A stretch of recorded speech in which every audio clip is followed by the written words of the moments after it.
KaraokeBooks. The Adventures of Tom Sawyer. Written by Mark Twain. Introduction by Daniel Pratt. Illustrations by Vladimir Makovski. Chapter 7. The harder Tom tried to fasten his mind on his book, the more his ideas wandered. So at last, with a sigh and a yawn, he gave it up. It seemed to him that the noon recess would never come. The air was utterly dead. There was not a breath stirring. It was the sleepiest of sleepy days.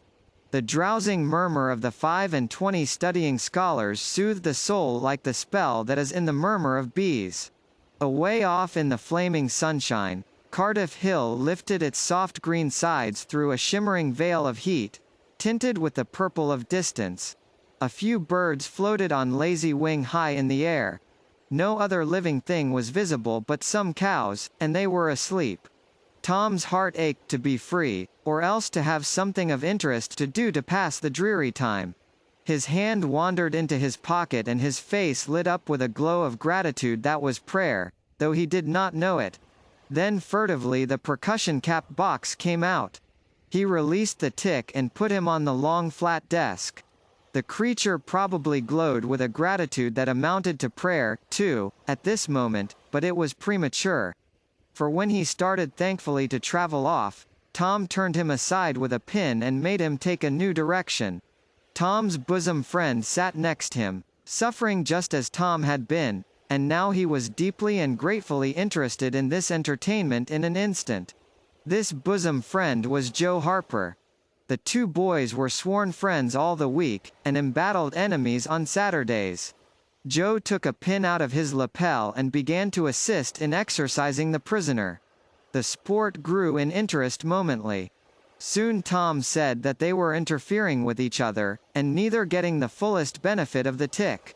So he put Joe's slate on the desk and drew a line down the middle of it from top to bottom. "Now," said he, "as long as he is on your side you can stir him up and I'll let him alone. But if you let him get away and get on my side, you're to leave him alone as long as I can keep him from crossing over. All right, go ahead. Start him up." The tick escaped from Tom, presently, and crossed the equator. Joe harassed him a while, and then he got away and crossed back again. This change of base occurred often. While one boy was worrying the tick with absorbing interest, the other would look on with interest as strong. The two heads bowed together over the slate, and the two souls dead to all things else. At last luck seemed to settle and abide with Joe. The tick tried this, that, and the other course, and got as excited and as anxious as the boys themselves, but time and again just as he would have victory in his very grasp, so to speak, and Tom's fingers would be twitching to begin, Joe's pin would deftly head him off, and keep possession. At last Tom could stand it no longer. The temptation was too strong. So he reached out and lent a hand with his pin. Joe was angry in a moment. Said he, "Tom, you let him alone. I only just want to stir him up a little, Joe." "No, sir, it ain't fair. You just let him alone." "Blame it, I ain't going to stir him much." "Let him alone, I tell you." "I won't." "You shall, he's on my side of the line." "Look here, Joe Harper, whose is that tick?" "I don't care whose tick he is. He's on my side of the line, and you sha'n't touch him." "Well, I'll just bet I will, though. He's my tick and I'll do what I blame please with him, or die." A tremendous whack came down on Tom's shoulders, and its duplicate on Joe's, and for the space of 2 minutes the dust continued to fly from the two jackets and the whole school to enjoy it. The boys had been too absorbed to notice the hush that had stolen upon the school a while before when the master came tiptoeing down the room and stood over them. He had contemplated a good part of the performance before he contributed his bit of variety to it. When school broke up at noon, Tom flew to Becky Thatcher, and whispered in her ear, "Put on your bonnet and let on you're going home, and when you get to the corner, give the rest of 'em the slip, and turn down through the lane and come back. I'll go the other way and come it over 'em the same way." So the one went off with one group of scholars, and the other with another. In a little while the two met at the bottom of the lane, and when they reached the school they had it all to themselves. Then they sat together, with a slate before them, and Tom gave Becky the pencil and held her hand in his, guiding it, and so created another surprising house. When the interest in art began to wane, the two fell to talking. Tom was swimming in bliss. He said, "Do you love rats?" "No. I hate them." "Well, I do, too, live ones.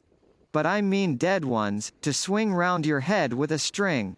No, I don't care for rats much, anyway. What I like is chewing gum."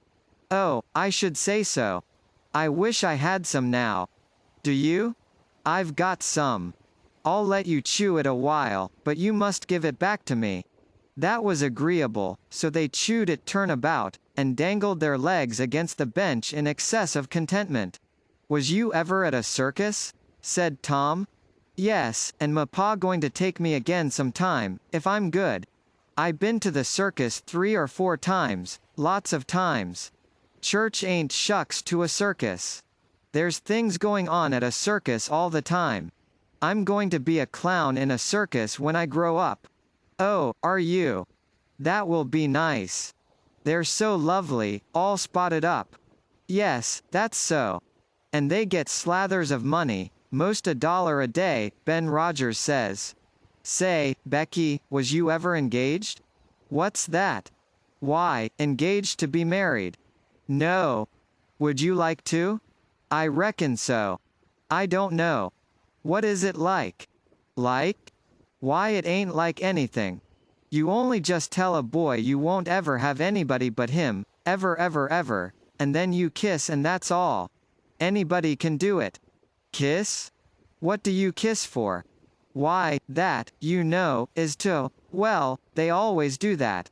"Everybody?" "Why, yes, everybody that's in love with each other. Do you remember what I wrote on the slate?" Yes. "What was it?" "I sha'n't tell you."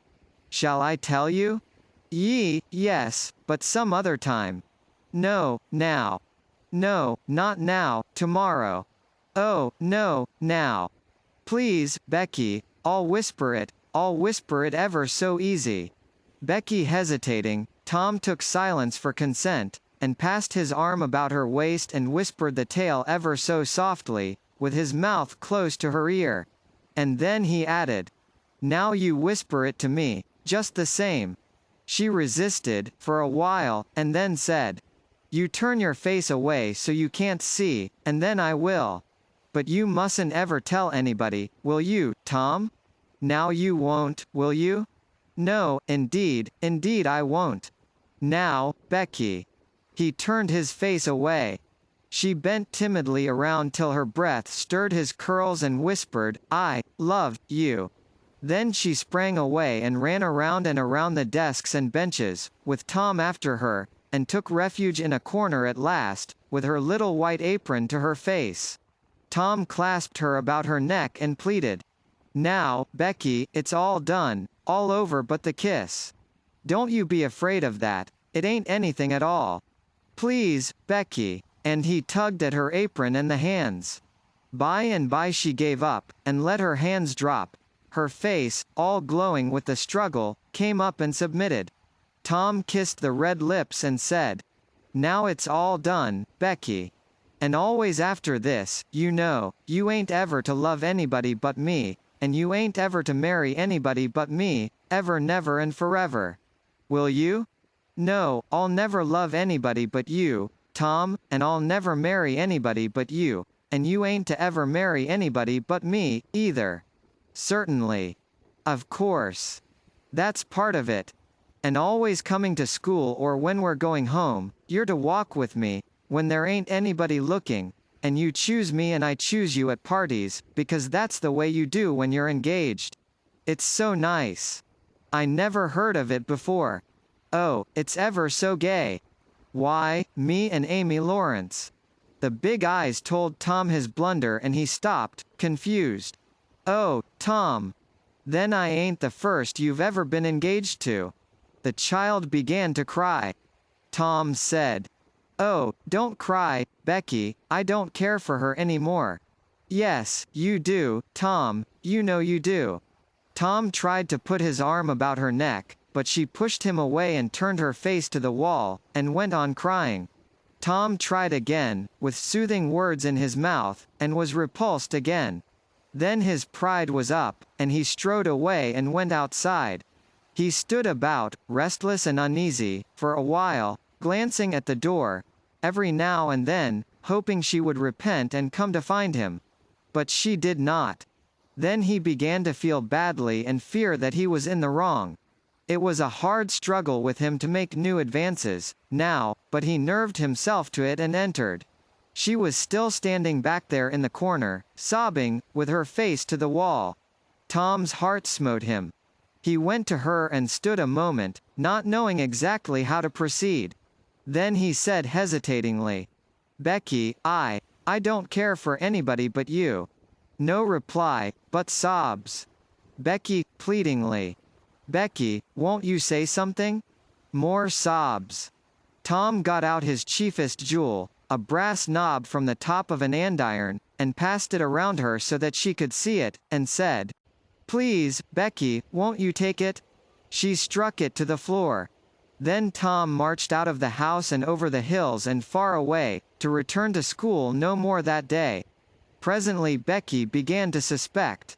She ran to the door, he was not in sight. She flew around to the play yard, he was not there. Then she called, "Tom! Come back, Tom!" She listened intently, but there was no answer. She had no companions but silence and loneliness. So she sat down to cry again and upbraid herself, and by this time the scholars began to gather again, and she had to hide her griefs and still her broken heart and take up the cross of a long, dreary, aching afternoon, with none among the strangers about her to exchange sorrows with. Karaoke Books.